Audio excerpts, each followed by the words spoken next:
मराठा आरक्षणाची चळवळ असेल, मराठा न्याय हक्काची चळवळ असेल, याच्याकडे कधीही राजकीय चष्म्यातनं मी बघितलं नाही.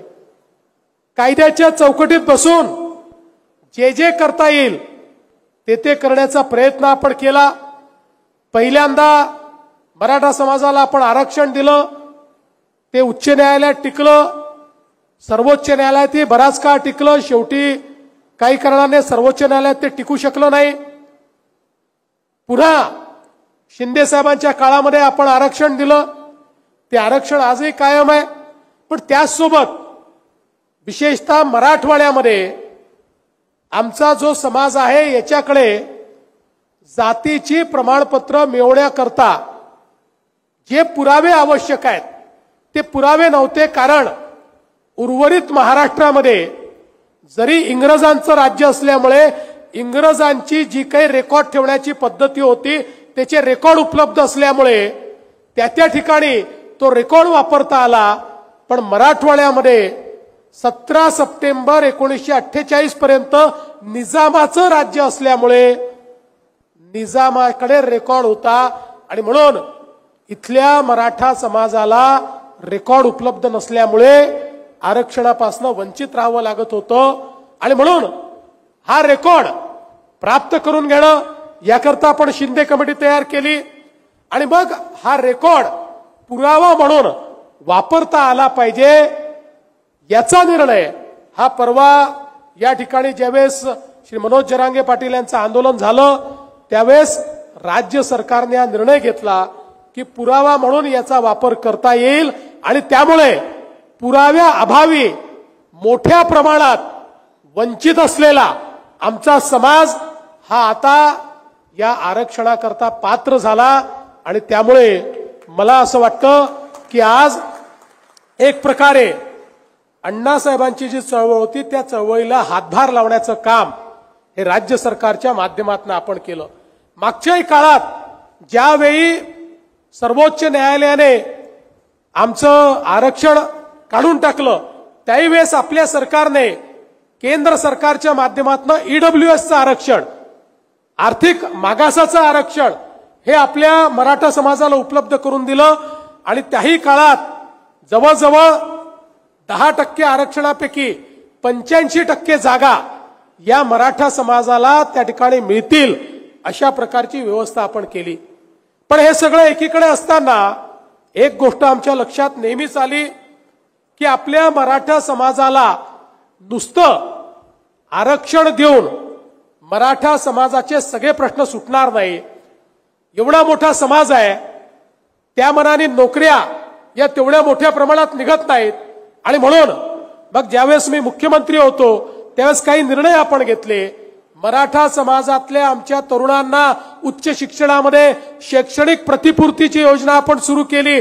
पैशाअभावी डॉक्टर, इंजिनियर, MBA, BBA या वेगवेगळ्या कोर्सेसमध्ये आमच्या तरुणींना शिकता येत नव्हतं आणि म्हणून त्यांना शिक्षणाचं दालन आपण उघडं करून दिलं. त्याकरता आपण शैक्षणिक प्रतिपूर्तीची योजना ही तयार केली. मग प्रश्न आला, शैक्षणिक प्रतिपूर्ती तुम्ही देतात पण शहरामध्ये राहण्याची व्यवस्था आमच्याकडे नाही, त्यात काय करायचं? आपण हॉस्टेल काढणं सुरू केलं. हॉस्टेलला उशीर होता म्हणून मग आपण निर्णय घेतला 60,000 रुपये आमच्या मराठा तरुणींना त्या ठिकाणी भत्ता म्हणून दरवर्षी देण्याचा आपण निर्णय घेतला की ते त्या ठिकाणी खोली करून राहू शकतील, मेसमध्ये जेवू शकतील आणि राहण्याची व्यवस्था नाही, नातेवाईक नाही, म्हणून कोणालाही शिक्षण सोडण्याची आवश्यकता पडणार नाही अशा प्रकारची योजना आपण सुरू केली जी आजही मोठ्या प्रमाणात आमच्या तरुणांकरता त्या ठिकाणी काम करते. तिसरं आपण जी योजना तयार केली की आमच्या तरुणांना वेगवेगळ्या प्रकारचं ट्रेनिंग मिळालं पाहिजे. आमचे मराठा समाजाचे तरुण MPSC UPSCत गेले पाहिजे म्हणून आपण सारथीची निर्मिती केली आणि सारथीच्या माध्यमातून मोठ्या प्रमाणात ट्रेनिंग सुरू केलं. मला सांगताना आनंद वाटतो की आतापर्यंत UPSC, IAS, IPS मध्ये सारथीच्या माध्यमातून आपल्या 112 तरुणांची नियुक्ती त्या ठिकाणी झाली. ते IAS आणि IPS ऑफिसर म्हणून आता त्या ठिकाणी काम करतायत. आणि MPSC मध्ये 1048 तरुण तरुणी या सारथीच्या माध्यमातून आता वेगवेगळे अधिकारी म्हणून महाराष्ट्र सरकारमध्ये त्या ठिकाणी सामील झालेले आहेत। त्यामुळे आता हा टक्का देखील आपल्या समाजाचा मोठ्या प्रमाणात वाढतोय। यासोबत आपण सारथीच्या माध्यमातून वेगवेगळ्या प्रकारच्या योजना सुरू केल्या, ज्या योजनांच्या माध्यमातून 8,38,477 तरुणांना सारथीच्या योजनांचा लाभ हा आतापर्यंत आपण दिला, ज्यातनं वेगवेगळ्या प्रकारची प्रशिक्षण त्यांना मिळाली। पण त्याच वेळी आमच्या मनामध्ये एक विषय होता की स्वर्गीय अण्णासाहेब पाटलांच्या नावाचं महामंडळ हे स्ट्रेंथन करून या महामंडळाच्या माध्यमातून मराठा समाजामध्ये नोकरी मागणारा नाही, नोकरी देणारा तरुण आपल्याला उभा करायचा आहे। आणि म्हणून मराठा समाजाचे उद्योजक हे तयार करण्याकरता आपण अण्णासाहेब पाटील आर्थिक विकास महामंडळ तयार केलं। आणि मला सांगताना आनंद वाटतो, ते स्ट्रेंथन केल्यानंतर हा प्रश्न होता की प्रामाणिकपणे या महामंडळाचं काम कोण करू शकेल, आणि एकच नाव आमच्या समोर होतं, नरेंद्र अण्णासाहेब पाटलांचं। त्यांना हे काम आपण दिलं आणि नरेंद्रजींनी उभा महाराष्ट्र पिंजून काढला।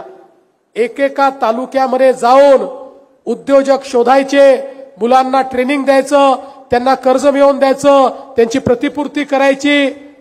आणि मला सांगताना आनंद वाटतो की त्यांच्या माध्यमातून 1.5 लाख तरुण जे नोकरी मागणारे होते ते नोकरी देणारे झाले, उद्योजक म्हणून या ठिकाणी तयार झाले।